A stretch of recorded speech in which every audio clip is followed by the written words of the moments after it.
শুনুন,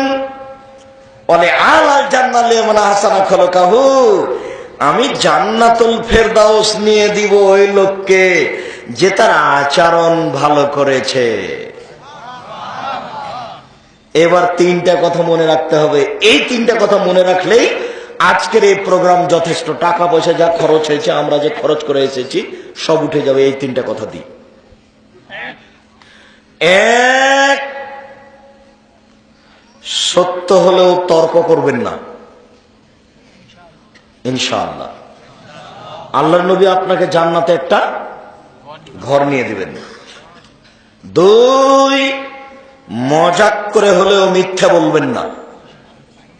আল্লাহর নবী আপনাকে একটা জান্নাতের মাঝামাঝিতে ঘর নিয়ে দিবেন। তিন, আচরণ ভালো করুন, তিনি জান্নাতুল ফেরদাউস নিয়ে দিবেন। কি দিয়ে বুঝায় আপনাকে আমি ভালো আচরণ কত বড় নেকি? পৃথিবীতে ভালো আচরণের মতো কোনো নেকি নেই। কিভাবে ভালো আচরণ হয় একটু দেখে সামনের দিকে যাই। কিভাবে ভালো আচরণ হয়? রাসূল সাল্লাল্লাহু আলাইহি সাল্লাম বলেন, ইন্না ফিল জান্নাতি লাগুরা ইরা যাহিরা মিন বাতিনহা বাতিনহা মিন যাহিরিহা।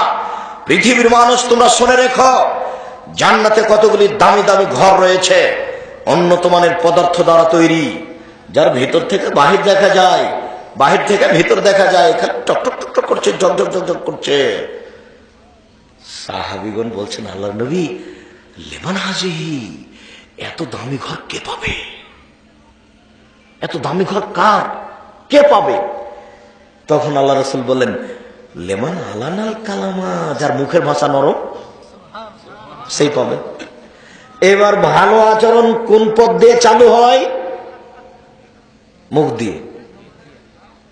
যার মুখ ভালো তার সব ভালো। ভালো আচরণ মুখের মাধ্যমে চালু হয়। যার মুখ খারাপ তার সব খারাপ। আপনার স্ত্রী আর কোনোদিন জীবনে যেন কাজের মেয়েকে না মারে, আপনার স্ত্রী যেন কাজের মেয়েকে কোনোদিন গালি না দেয়। আপনার স্ত্রী কাজের মেয়েকে গালি দিয়ে তাহাজ্জুদ পড়ে জান্নাত পাবে না। আমার আলোচনার ফাঁকে এখানে একটু কথা বলিনি, আবার মুখ ভুলে যেতে পারি। আজ এখান থেকে উঠে আপনি ছোট, আপনার ভাই বড়, তার সাথে গন্ডগোল হয়েছে জমি ভাগ করে, আজকে বড় ভাইয়ের হাত ধরে ক্ষমা নেবেন। সকাল হয় না যেন। সকাল যদি হয় তাহলে আগামীকাল সন্ধ্যা হতে হতে 24 ঘন্টার মধ্যে আপনি আপনার বড় ভাইয়ের হাত ধরে ক্ষমা নিয়ে নেন। আমি বুঝে নিলাম আপনার বড় ভাই আপনাকে গালি দিয়েছে, এটা ধরে নিলাম, কিন্তু আপনি ছোট ও বড়। ধরে নিলাম আপনাকে আপনার বড় ভাই মেরেছে, এরপরে ক্ষমা আপনাকে নিতে হবে। আর উপস্থিত বৈঠকের মুসলিম বোন, আপনারা কি বলেন? ভাই যা যাও, মানে ভাই, দুই ভাইয়ের স্ত্রী দুইজন, ওরা কি জাল না যা? জাল, জাল।